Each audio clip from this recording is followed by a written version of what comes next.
Salut à tous les frères, c'est Zombie, j'espère que vous allez bien.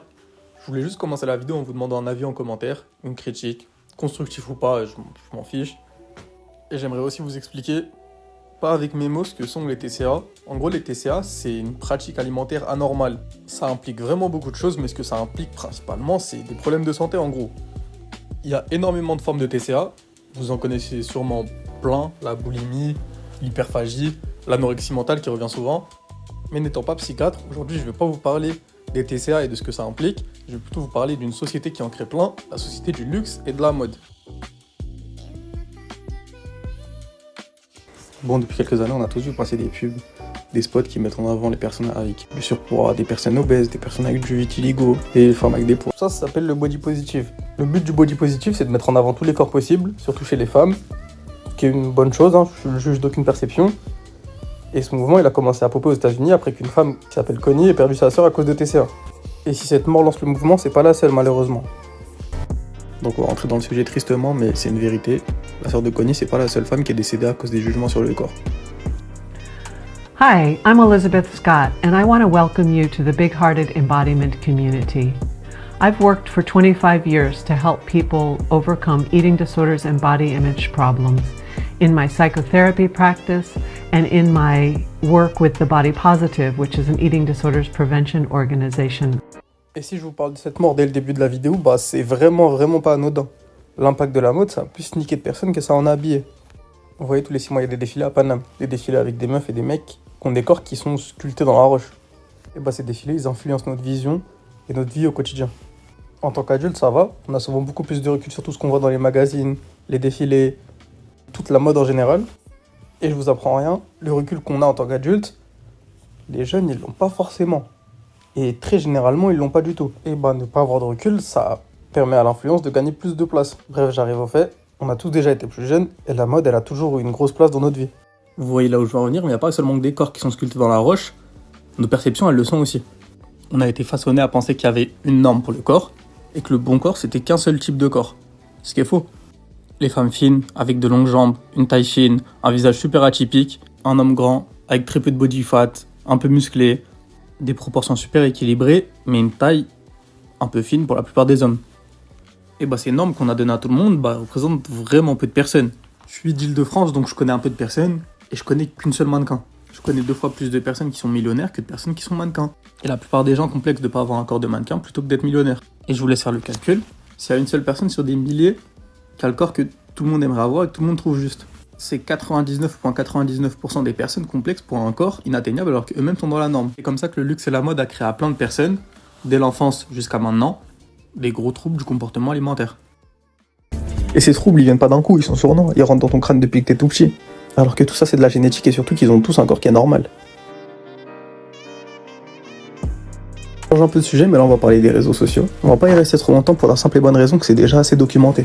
Aujourd'hui c'est simple, les études elles montrent que les utilisateurs souffrant de TCA, elles auraient 146% de vidéos en plus sur l'apparence par rapport aux utilisateurs normaux. Et 4000% de plus de contenu toxique lié au TCA.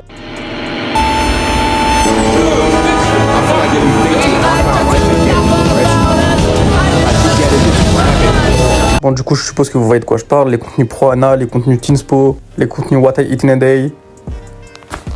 C'est un algorithme plutôt toxique et la mode, ça a vraiment pas rien à voir là-dedans. L'algo, il est vicieux. En likant des contenus mode, vous retrouverez des contenus faits par des mannequins. Le corps idéal pour les plus jeunes, alors que ces mannequins, bah, eux-mêmes, ils subissent une pression monstre pour avoir un corps qui reste dans les registres du monde de la mode. Des normes horribles, du coup. Fashion week is coming up, so it's time to slim down. For breakfast, I had sweet potatoes, blueberries, and a cup of coffee. Je suis tombé sur l'interview d'une ex-mannequin qui parle de son rapport au TCA. Elle évoque un monde super déshumanisant. Je vous apprends rien, c'est un milieu qui est rempli de vices et de mal-être. Elle évoque aussi que les mannequins, et surtout les marques, vendent une réalité qui n'existe pas vraiment. Une réalité qui est vraiment destructrice. Tout d'abord pour elle, la mannequin qui fait l'interview. Pour les mannequins en général, et surtout pour les consommateurs de contenu mode. I was like a 38 hip, which is like a lot bigger than what I am now. I'm like a 35 now, which is not like huge, but in modeling it's like huge. Casting in London, I was 17. I remember walking into the room full of people and the designer gave me this bodysuit to put on. There was no changing room. She made me just get naked, and she took one look at my body and kind of snickered and laughed, said that's not going to work, and then walked out of the room.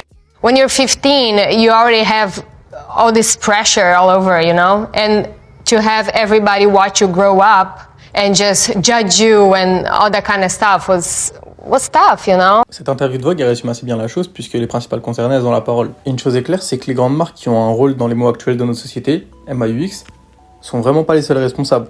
Parce qu'ils sont en concurrence avec des designers qui sont tout autant horribles. Des designers qui prônent une minceur extrême, des designers qui humilient des modèles encore mineurs. Et à l'heure où on entend de moins en moins parler du body positive, on entend de plus en plus parler du culte de la minceur. Et le culte, même quand vous le voyez pas, il reste présent sur vos écrans. Vous voyez sur TikTok, l'esthétique clean girl, la fille propre sur elle, saine, et surtout avec des outfits clean girl. En plus d'être raciste déjà, cette esthétique il met en avant une façon de manger, une façon de s'habiller, et aussi une façon d'être mince. On est en train de vivre, et c'est pas nouveau, une glamourisation des troubles alimentaires. Karl Lagerfeld, il disait à la télé dans les années 2010, personne n'a envie de voir une femme ronde sur les plateaux. Alors ok, il dit femme ronde, c'est bien moins agressif que d'autres termes. Même si on peut comprendre qu'il essaye de mettre des pincettes en disant ronde et pas grosse ou des mots plus choquants, ça reste un truc de salopard de dire ça en vrai de vrai. Il explique à une très grande partie des Françaises qu'elles n'ont pas le droit d'exister dans l'espace public. Et vous me direz, ouais mais c'est dans les années 2010. De 2010 à 2019, le décès de Karl Lagerfeld, on n'a pas vu d'autres types de corps, d'autres types de femmes dans ces défilés. Et de 2019 à maintenant, j'ai pas vu la marque Karl Lagerfeld devenir plus woke qu'en 2010. Il y aura toujours pire que Karl Lagerfeld, vu qu'il y a les agences qui, elles combinent toutes les discriminations possibles. Genre, imaginez tout sur quoi on peut vous discriminer. Genre, imaginez tout. L'âge, l'ethnie, la couleur de la peau, la forme des mains, la forme des pieds, la longueur des jambes, tout. Genre, imaginez tout. Et eux, c'est tout. Bref, on pourrait chercher pendant des heures un responsable d'un problème sociétal que tout le monde essaye de balayer sous le tapis en vrai, mais ça servira à rien du tout. Le responsable, c'est juste toute l'industrie entière. On ne peut rien faire contre elle à part soutenir les bonnes personnes. Donc soutenez les bonnes personnes. J'espère que cette vidéo elle vous a fait kiffer. Elle est pas très longue et elle introduit juste la chaîne dans un sujet que je kiffe, les saps. Abonnez-vous et j'essaierai de sortir d'autres trucs si ça marche.